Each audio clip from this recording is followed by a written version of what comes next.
পড়াশোনা করে পশ্চিমবঙ্গে বেকারত্বর এতটাই মাত্রা বেড়ে গেছে।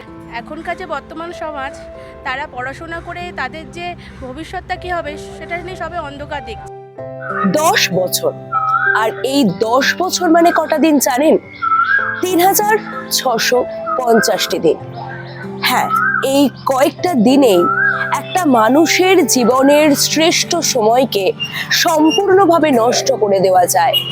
আজ আচার্য সদনের সামনে দেখা গেল আবারও কয়েকটা মানুষের মুখে বা চোখে জল, এবং এই চোখের জলটা দুঃখের নয়, বরং আনন্দের। হ্যাঁ, জীবনের 10টা বছর পেরিয়ে যাবার পর যে স্বপ্নগুলো ভেঙে গিয়েছিল, সে স্বপ্নগুলো আজকে জোড়া লাগলো। এবং সুপারিশপত্র এটা শুধুমাত্র একটি কাগজ নয়, বরং স্বপ্ন ভেঙে যাওয়া পরিবারগুলোর কাছে আজ স্বপ্ন জোড়া লাগার দিন। 10 বছরের তপ্ত মরুভূমি পেরিয়ে আজ এক ফসলা বৃষ্টি নামলো সেই সমস্ত সুপারিশপত্র প্রাপকদের। দেখুন বিশেষ প্রতিবেদন। কারো 10 বছরের অপেক্ষা, কারো হাজার রাতের চোখের জল। কেউ সংসার সামলে লড়াই করেছেন, কেউ বা জীবনের শ্রেষ্ঠ বসন্তগুলো উৎসর্গ করেছেন রাজপথের ধর্ণা মঞ্চে কিংবা আইনি লড়াইয়ের অনিশ্চয়তায়। অবশেষে কাটলো মেঘ, দীর্ঘ প্রতীক্ষার অন্ধকার সরিয়ে হাসি ফুটলো বাংলার যোগ্য প্রার্থীদের মুখে। 2016 সাল শেষবার পরীক্ষা হয়েছিল, তারপর শুধুই অন্ধকার। নিয়োগে দুর্নীতির কালো ছায়া গ্রাস করেছিল হাজার হাজার স্বপ্নকে। প্যানেল বাতিল, 26,000 শিক্ষক শিক্ষাকর্মীর চাকরি চলে যাওয়া, সব মিলিয়ে রাজ্যের শিক্ষা ব্যবস্থায় নেমে এসেছিল এক চরম অনিশ্চয়তা। কিন্তু যারা যোগ্য তারা লড়াই ছাড়েননি। আজ সেই যোগ্যতারই জয় হলো।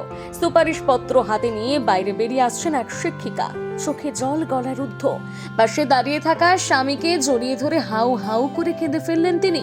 এই কান্না হারের নয়, এই কান্না 10 বছর ধরে ঘরে ফেরা বীর যোদ্ধার। এবারে বেরোনোর সময় আপনাকে দেখলাম কেঁদে ফেলতে। যদি আমি অ্যাজ আ ফ্রেশার অ্যাপ্লাই করেছিলাম, তো সরকারি চাকরির স্বপ্ন তো সবার থাকে। তো রেকমেন্ডেশনটা লেটারটা হাতে পেয়ে খুবই খুশি হয়েছি। আর আমার মতো যারা পেয়েছে সবাইকে কংগ্রাচুলেশন জানাচ্ছি। খালি চাই যে এই পুরো প্রক্রিয়াটা যেন সাকসেসফুলি কমপ্লিট হয়, সবাই যাতে আমরা জয়েন করতে পারি। সবাই খুব খুশি, খুব। দীর্ঘ প্রতীক্ষা করে বা 2016তে যেভাবে রিক্রুটমেন্ট চলেছে, মনে তো একটা সংশয় থেকেই যায়। পড়াশোনা করে পশ্চিমবঙ্গে বেকারত্বর এতটাই মাত্রা বেড়ে গেছে যে সেখানে অ্যাকচুয়ালি এখনকার যে বর্তমান সমাজ, তারা পড়াশোনা করে তাদের যে ভবিষ্যৎটা কী হবে সেটা নিয়ে সবে অন্ধকার দেখছে। সুতরাং যদি এইভাবে একটা ফেয়ারলি রিক্রুটমেন্ট হয়, তাহলে সবাই পড়াশোনার প্রতি আরও বেশি উৎসাহ পাবে।